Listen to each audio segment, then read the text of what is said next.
please don't call them. They already know I'm here. Well, there was a gunman on West Campus last week. Crazy.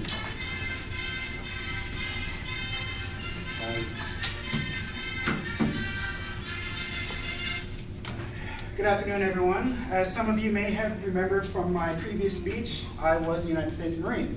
Well, I say was, but they say once a Marine, always a Marine. Now, Marines, since the very beginning, have always been known as warriors. That's our defining feature. We've been known as warriors of unparalleled skill. Our mission to this day still reflects that, as we're known as the tip of the spear. Feel free to pass that around. Now, the Marine Corps was founded November 10th, 1775 by the Second Continental Congress. They decided that since we were getting ready to go to war, that we needed people to kind of help out on ships, because our Navy at that time wasn't doing very well. Requirements for joining the Marine Corps were that A, you had to have your own rifle, and B, you had to have your own teeth, all your teeth. So right off the bat, from the very beginning, the Marine Corps had the highest enlistment standards. Kind of leads to the few, the proud. We like to take pride in what we do. Now, our original mission, we were posted on ships as sharpshooters in the crow's nest, which is why you had to have your own rifle.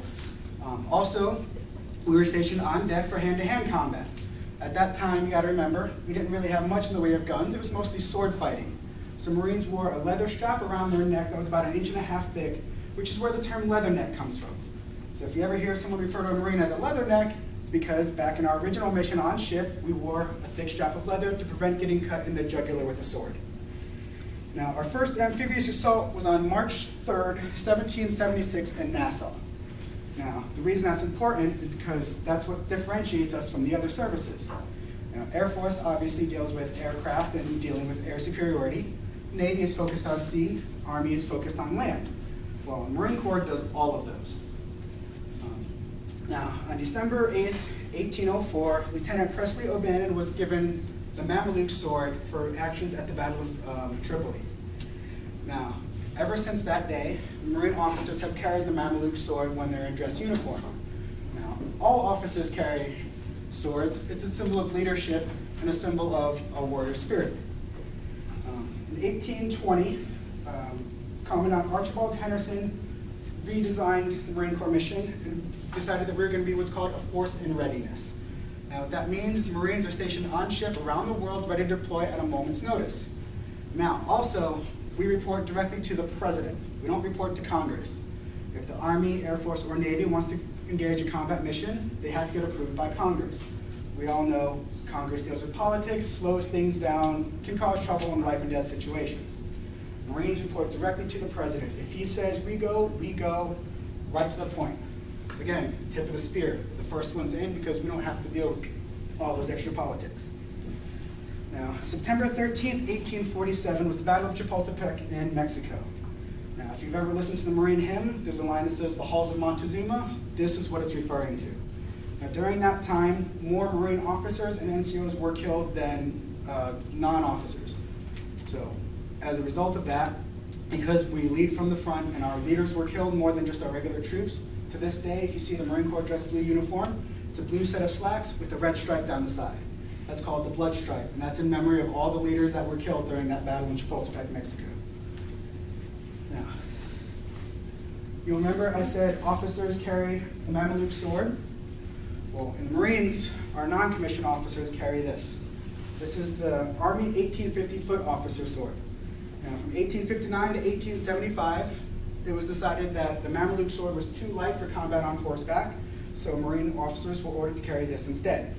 Now, once they were authorized to carry the Mameluke sword, this was passed down to the Marine Corps non-commissioned officers. Now, a non-commissioned officer is an enlisted person, so they're not an officer, but they're put in a leadership role.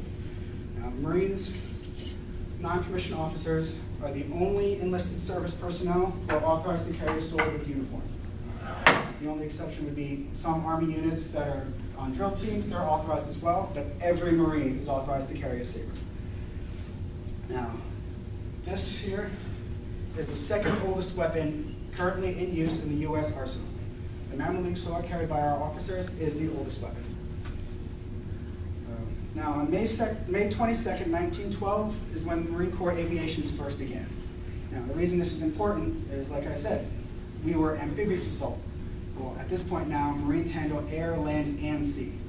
Marine pilots were also the first to make dive bombing a standard practice because Marines are fearless. So that would eventually lead to the formation of the MAGTF, which is the Marine Air Ground Task Force, which is the defining feature of our combat today. Now, World War I, from June 1st to the 28th of 1918, was a big part of Marine Corps history as well. It was the Battle of Belle Isle. One of the most famous quotes is, "Retreat? Hell, we just got here." Kind of gives you an idea of the mentality that Marines have. We really, really try and get into combat any chance we get. That's also the battle where we earned the term Devil Dog. And you may have heard a Marine called Devil Dog. It's because when we were fighting in Belle Isle Wood, taking German machine gun nests, they called us Teufelhunde, or Hellhounds, Devil Dog. And ever since then, that's what Marines have been known as. World War II began a resurgence of focus on the amphibious assault. It's where we had landing vehicle tracks. We had some major battles. Major ones were Guadalcanal, Iwo Jima, Tarawa, Midway, and Okinawa. I'm sure some of those you may remember from history class. Marines played a big part in all of them. Good quote was from Fleet Admiral Chester Nimitz, who, when talking about the Marines at Iwo Jima, said, uncommon valor was a common virtue. So, remember I said with the tip of the spear we can deploy readily? September 11, 2001, I'm sure everyone knows that date. 2 hours after the Twin Towers were hit, Marines were on ground in Afghanistan. So 2 hours and we're ready to engage in combat. So we were the first ones on ground and we're there ready to go. That's what makes us different from all the other branches. Now, I say Marines take pride in what we do. Take pride in who we are and how we're addressed. So once a Marine, always a Marine. Please don't ever call a Marine an ex-Marine. That's an insult to us. You can call us veteran Marine, former Marine, retired Marine, sir or ma'am, or you can call us by our last rank. Thank you all. Semper Fidelis.